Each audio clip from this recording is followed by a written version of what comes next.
नमस्कार, आप देख रहे हैं राष्ट्र प्रथम और मैं हूं आपके साथ हिमानी। नजर करते हैं स्पीड न्यूज पर। हैदराबाद के होटल में सोमवार रात 10 बजे आग लग गई। हादसे में 8 लोगों की मौत हो गई है।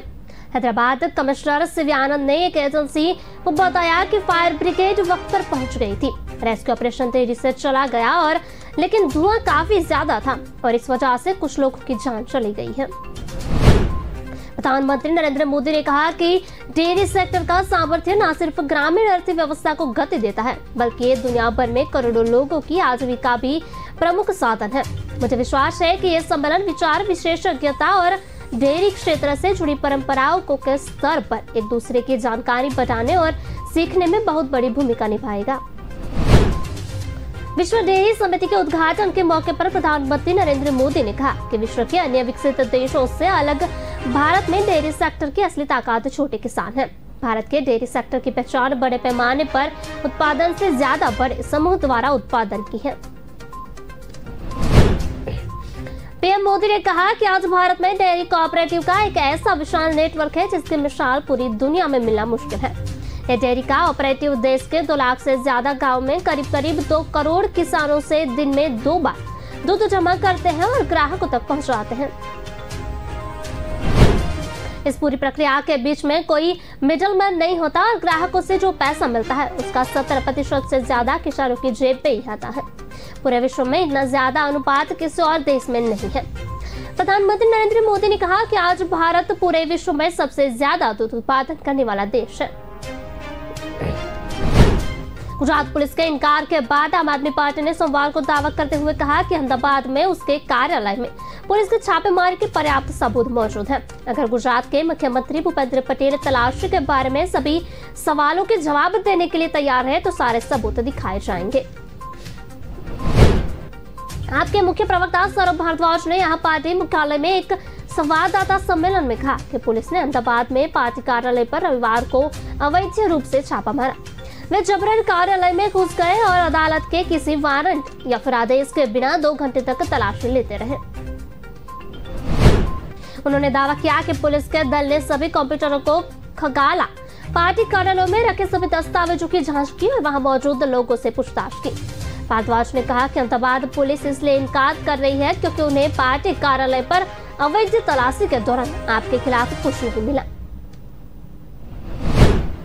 उन्होंने कहा कि हमारे पास पुलिस द्वारा अहमदाबाद में हमारे पार्टी कार्यालय में अवैध छापे मारने और तलाशी लेने के सबूत है।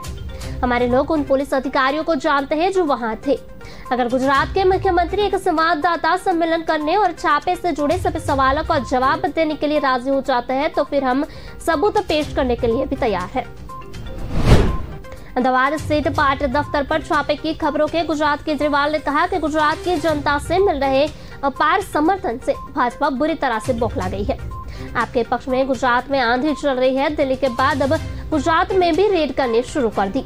दिल्ली में कुछ नहीं मिला, गुजरात में भी कुछ नहीं मिलेगा।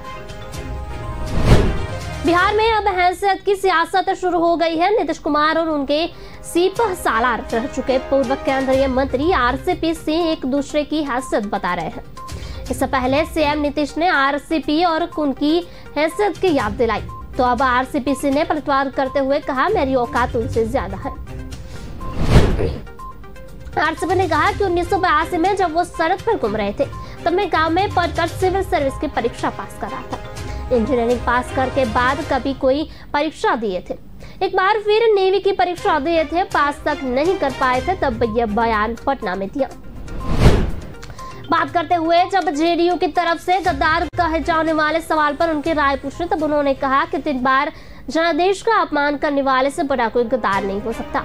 लालन सिंह का नाम सुनते ही आरसीपी सिंह ने कहा कि वो मेरे साथ है, उनके बारे में कुछ नहीं बोलना है।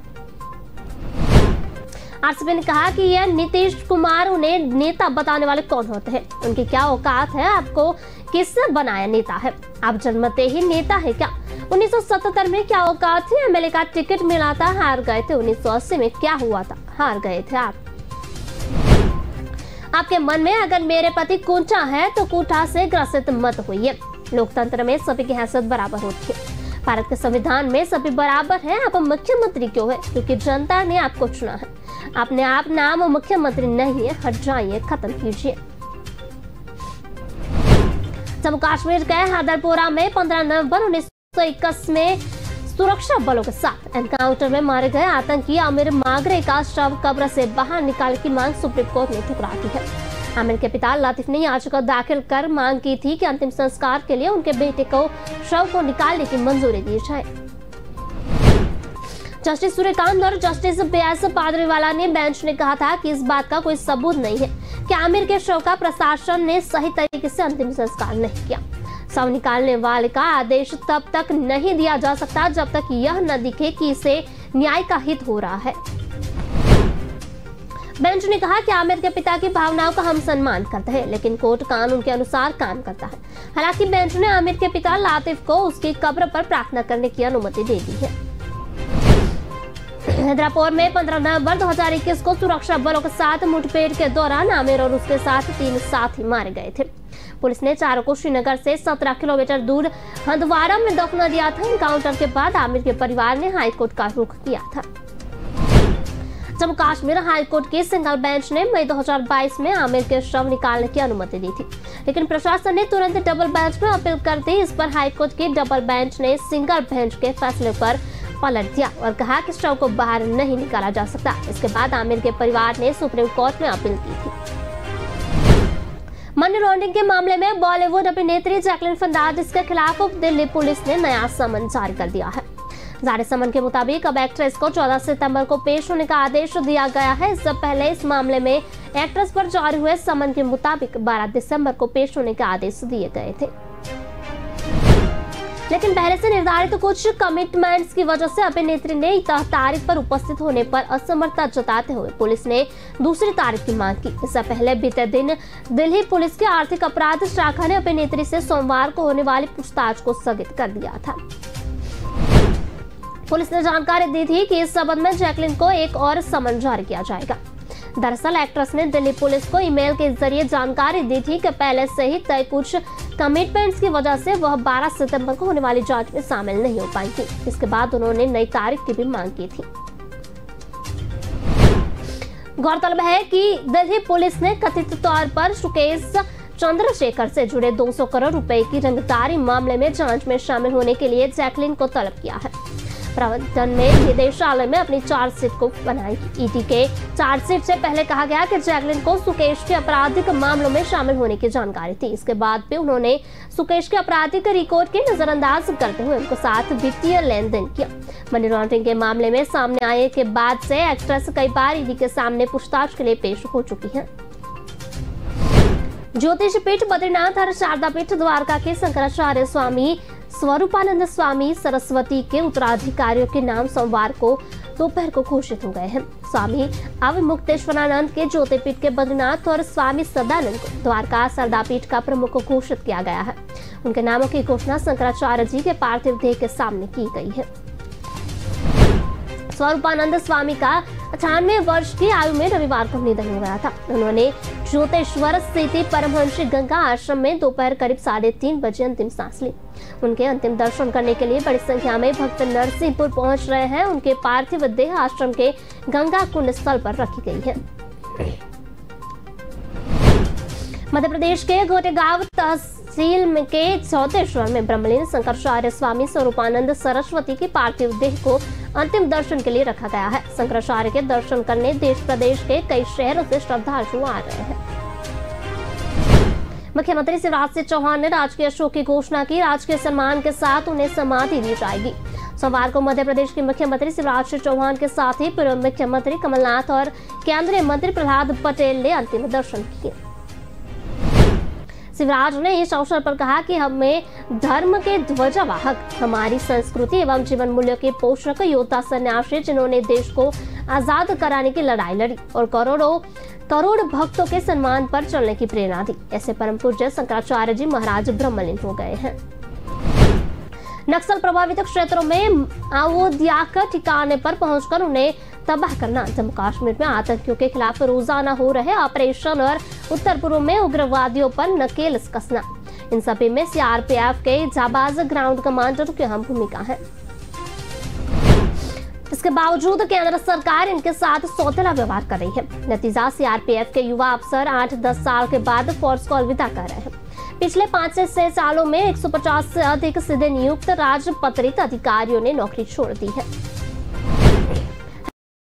हैरानी की बात तो यह है कि इन अधिकारियों को अपने हितों के लिए सर्वोच्च अदालत का सहारा लेना पड़ रहा है। पहचान और पदोन्नति के लिए मामले में हाई कोर्ट और सुप्रीम कोर्ट में लंबित है। कई मामलों में तो ऐसे हैं जो कोर्ट की अवमानना के लिए दायर किए गए हैं।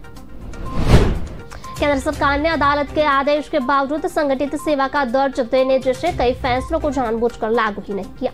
कुछ दिन पहले ही सेवा को अलविदा बोल चुके सहायक कमांडेंट सर्वेश त्रिपाठी बताते हैं कि सीआरपीएफ व दूसरे बलों में सीधे नियुक्त राजपत्रित अधिकारियों को कई तरह की चुनौतियों का सामना करना पड़ रहा है।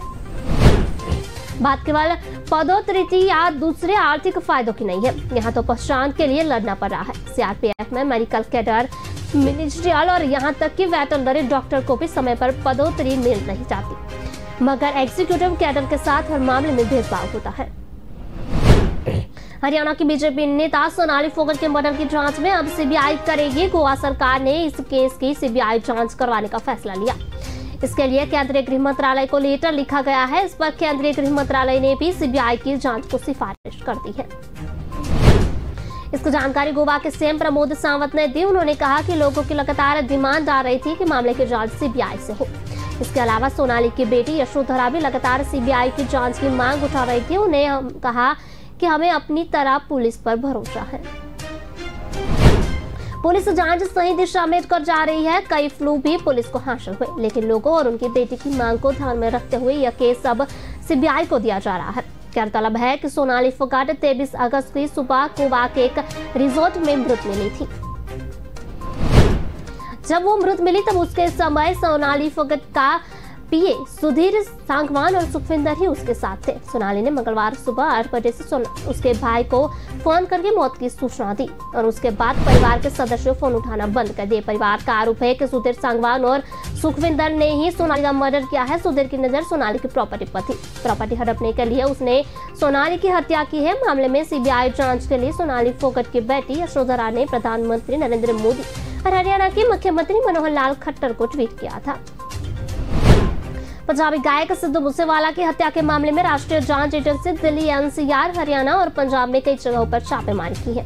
सूत्रों ने बताया कि राष्ट्रीय जांच एजेंसी पंजाबी गायक सिद्धू मूसेवाला की हत्या से जुड़े संदिग्ध आतंकी गिरोहों के संबंध में यह तलाशी ले रही है। पंजाब मुक्तसर की बागवाली गली स्थित पीपलवाली गली में नई दिल्ली एनआईए की टीम ने मुक्तसर पुलिस सहित एक घर में रेड की और कई घटनाओं परिजनों से बात की। मामला अब स्पष्ट नहीं हो पा रहा है। मोबाइल सिम से जुड़ा मामला बताया जाता है, जो सिम किसी हत्याकांड में इस्तेमाल किया गया है। इससे पहले सिद्धू मूसेवाला हत्याकांड में शामिल अंतिम शूटर दीपक मुंडी को गिरफ्तार कर लिया गया, जब पंजाब पुलिस ने दिल्ली पुलिस और खुफिया एजेंसी के साथ मिलकर दीपक मुंडी को उसके 2 साथियों कपिल पंडित और राजेंद्र को पश्चिम बंगाल नेपाल सीमा पर स्थित भान साहिब से पकड़ा। नेपाल सरहद में गिरफ्तार शूटर दीपक मुंडी और उसके 2 साथियों को रविवार को मानसा की अदालत में पेश किया गया था। अदालत ने दीपक मुंडी, कपिल पंडित व राजेंद्र को 17 सितंबर तक पुलिस रिमांड पर भेज दिया। तीनों खर्जों में पूछताछ की जाएगी। आपको बता दें कि गायक सिद्धू मूसेवाला की हत्या 19 मई को पंजाब के मानसा में गोली मारकर हत्या कर दी गई थी। मूसेवाला 29 मई को शाम लगभग 4:30 बजे अपने पड़ोसी गुरविंदर सिंह और चचेरे भाई गुरप्रीत सिंह के साथ अपने घर से निकले थे। तभी कुछ अज्ञात लोगों ने गोली मारकर उनकी हत्या कर दी। वह अपनी महिंद्रा थार गाड़ी चला रहे थे। नोएडा के इकोटेक 3 ने इलाकों की एक कंपनी में मच्छर मारने की दवा के छिड़काव करने के बाद 16 महिला बेहोश हो गई। सबको एक निजी अस्पताल में भर्ती कराया गया है, जहां उनका इलाज चल रहा है। सूचना पर सभी महिलाओं के परिजन भी अस्पताल पहुंच गए। सभी की स्थिति अभी सामान्य बताई जा रही है।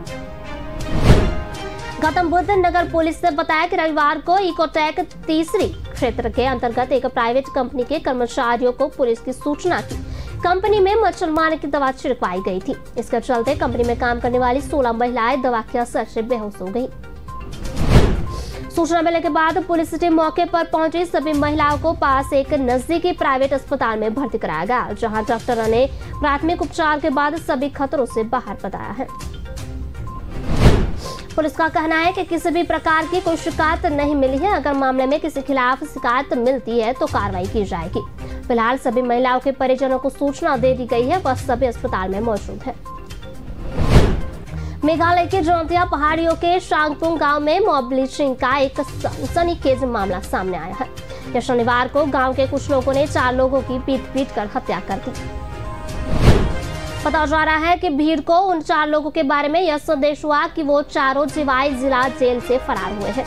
उनका संबंध अपराधियों का एक गिरोह से है। भीड़ के इस मामले में वीडियो भी सोशल मीडिया पर वायरल हो रहा है। वीडियो में देखा जा सकता है कि गांव वाले लाठी डंडों और लोहे की रोड से कथित तौर पर फरार कैदियों को पीटने के लिए भाग रहे हैं। आपको बता दें कि 10 सितंबर को जुवाई जेल जिले से एक घाट पर चाकू से हमला कर गिरोह के 4 अपराधी फरार हो गए थे। कारागार महानिरीक्षक जेरी एफ के मारक ने पीटीआई को बताया कि शनिवार सुबह करीब 2 बजे 6 कैदी जिला जेल से फरार हो गए थे। जेल के अधिकारी प्रारंभिक जांच कर रहे हैं। सांगपुंग के मुखिया आरोबन ने कहा कि वे लोग भागकर सांगपुंग इलाके के एक जंगल में छिप गए। उनको जानकारी लोगों को तब लगी जब अपराधी खाने का कुछ सामान लेने के लिए एक चाय की दुकान पर पहुंचा और ऐसे में उस अपराधी की पहचान हो गई। अपराधी की पहचान कुछ देर में ही पूरे गांव में फैल गई। इसके बाद गांव के लोग अपराधियों की तलाश में जंगल की तरफ भागे और गांव वालों ने अपराधियों को घेर लिया। सुप्रीम कोर्ट ने एडपादी के पलानी स्वामी को अद्रादुमक मुख्यालय की चाबी सौंपने के मद्रास हाई कोर्ट के मुदेरू बेंच के आदेश के खिलाफ पूर्व सीएम और आंध्र नेताओं पनीर सेल्वम की याचिका खारिज कर दी है। सुप्रीम कोर्ट ने 17 अगस्त को मद्रास हाई कोर्ट के उस आदेश पर रोक लगाने से इनकार कर दिया था जिसमें चेन्नई के अद्रादमुस्कक मुख्यालय के पार्टी के अंतरिम महासचिव ई पलानी स्वामी को सौंपने के लिए कहा गया था। तत्कालीन chief justice N V. Raman, justice Hima Kohli और जस्टिस सी.टी. रवि कुमार ने तमिलनाडु के पूर्व मुख्यमंत्री पन्नीर सेल्वम की याचिका पर राजस्व संभाग अधिकारी और अखिल भारतीय अन्ना द्रविड़ मुन्नेट्र कषगम के पलानी स्वामी गुट को नोटिस जारी किया था। उत्तर प्रदेश के योगी आदित्यनाथ सरकार के आदेश के बाद यानी शनिवार के रोज प्रदेश भर में गैर मान्यता प्राप्त मदरसों के सर्वे शुरू हो गया था, जिसमें जिला अल्पसंख्यक कल्याण अधिकारी अपनी टीमों के साथ मदरसों का दोहरा भी सर्वे करेंगे। टीम के प्रशासन और शिक्षा विभाग के अलावा अल्पसंख्यक कल्याण विभाग के लोग शामिल हुए, जिसमें सर्वेक्षण के दौरान राज्य के प्रत्येक जिले में छात्र और शिक्षकों की संख्या के साथ साथ मदरसे की आय के स्रोत की जानकारी भी जुटाई गई। प्रदेश की योगी सरकार ने निर्देश दिया था कि 5 अक्टूबर तक सर्वे का काम पूरा कर 25 अक्टूबर तक राज्य सरकार को रिपोर्ट पेश की जाएगी। 31 अगस्त को यूपी सरकार ने बुनियादी सुविधाओं की स्थिति की जांच के लिए राज्य के गैर मान्यता प्राप्त मदरसों का सर्वेक्षण करने का फैसला किया था।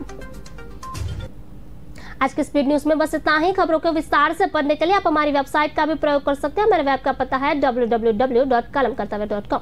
हमारी कलम है हमारा कर्तव्य है, इस उद्देश्य के साथ आप खबरों को राष्ट्र प्रथम के साथ देखते रहिए। नमस्कार।